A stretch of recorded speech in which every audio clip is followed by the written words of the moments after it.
Dear Generation X, stop treating the internet like it's a millennial hex.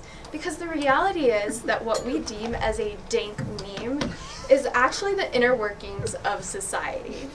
What if I told you the girl that said, "Catch me outside, how about that?" had similarities to a very grumpy cat, a piano cat, and even Yin cat. And I know what you're thinking, it's just a stupid trend. But you should really be asking, will it blend? All the media shown stem from perfect human manipulation to achieve viral vitality, because what the public perceives as dumb luck is all birthed from intentionality.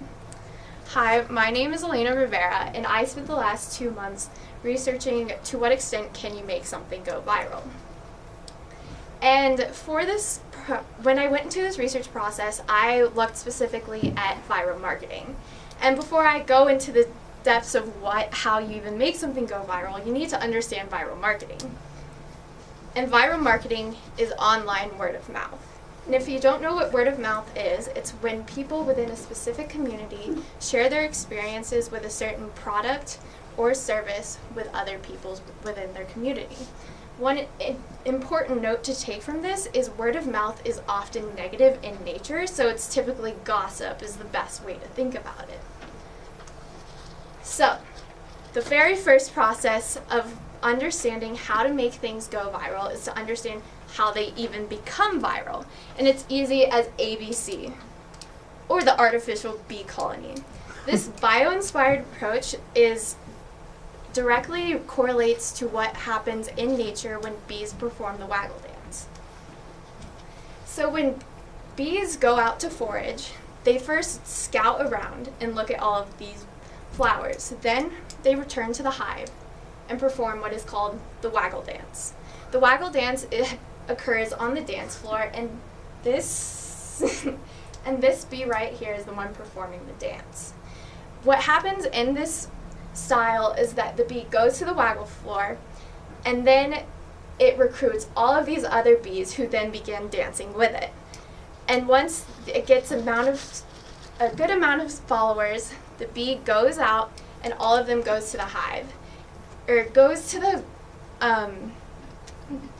flowers and then comes back to the hive, and then they continue to do the waggle dance for all the other bees to see until the entire hive is out or the patch is no longer viable. And this occurs on the internet when we have an influencer such as Kim Kardashian posting one of her mini makeup lines, or Kylie Jenner in her lip kit, and all of these people see this, they retweet it, and then it becomes viral because thousands and thousands of people are seeing it and then performing their own waggle dance for their followers to see it within the online community. But before any of that can happen, a piece of media has to be worthy of going viral. And that incorporates 3 elements that I am aware of. So the first element is social currency, ease of emotion, and triggers. So the first of which is social currency. Social currency refers to how someone values a piece of So social currency is something that people find value to them and will see as value to the person that they are sharing it with on their page. So for example, there was a viral media campaign that LinkedIn did in order to make their page kind of blow up and get more followers. What they did was that they sent a notification out to the top 5% viewed profiles. These profiles then went ahead and shared that they were one of the top 5% viewed profiles to all of their Facebook followers. And because of that, people started going and taking that image and putting it onto theirs. And if you don't know, LinkedIn is a job website that shows your resume and everything.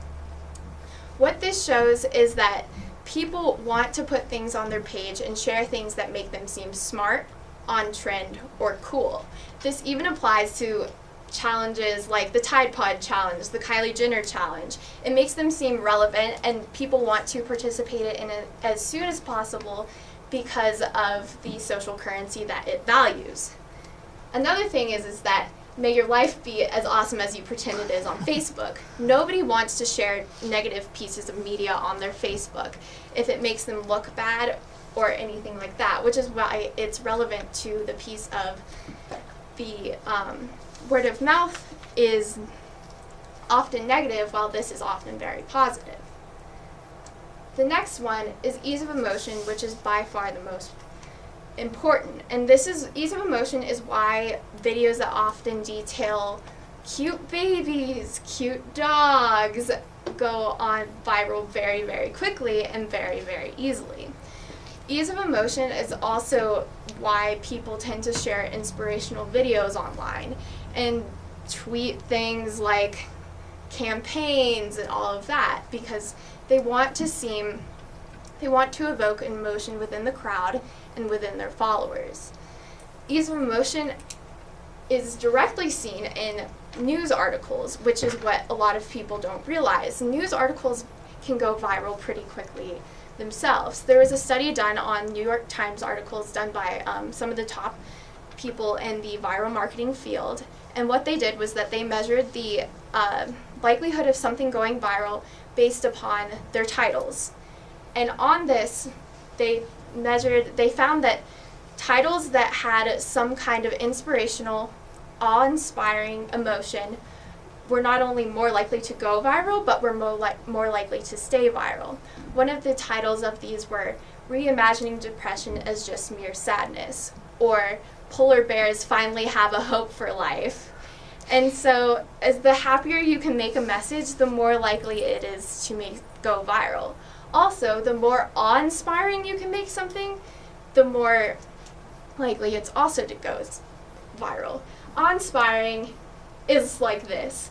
A really cute puppy that you just want to share because you're like, aw, or even when there's something that makes you kind of mad, that also can carry a lot of potential to go viral because you're feeling something that's more than just a surface feeling. The third element is triggers. Triggers are one of the elements that make things be on trend. Triggers can show up in many forms within media, which is a reference to what is going on in the current day, what is going on in society, a common theme, and also triggers are also just something that everyone experiences on their day-to-day life, which is why media that often portrays images that evoke like first love, all of that, or like when you see your friend in a really long time, that triggers an experience in the person's brain that say, hey, like I really relate to that, and like I like this piece of media. Triggers are also very important when you don't have something that's very viral worthy. Triggers are the types of things that make people feel as if it's on trend. For example, the Tide Pod challenge. A lot of people kind of find the Tide Pod challenge as stupid, but it also directly relates to the whole drink bleach meme as itself. And and one of the most interesting examples of triggers is the Mars rover landing. This happened in 2012, I believe, and the Mars rover landing was this huge thing. It blew up all over the media. It was all over news outlets. But there was another twist.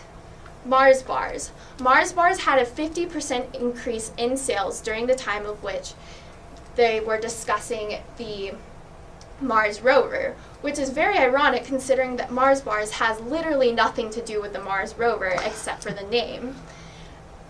This also is seen in so many other things that people just aren't aware of.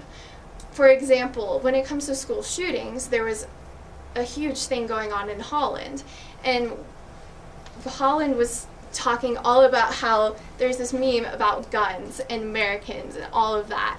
And this article went viral and spread all throughout the country because of what was going on in the United States. This is also a really important point to draw on if you want to have a campaign that goes viral that has to apply to something that you care a lot about.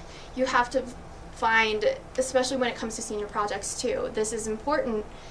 If you want something to go viral and if you want to make a change in the world, you have to relate it to something else that is also occurring. So, now, what do you do with all of this information?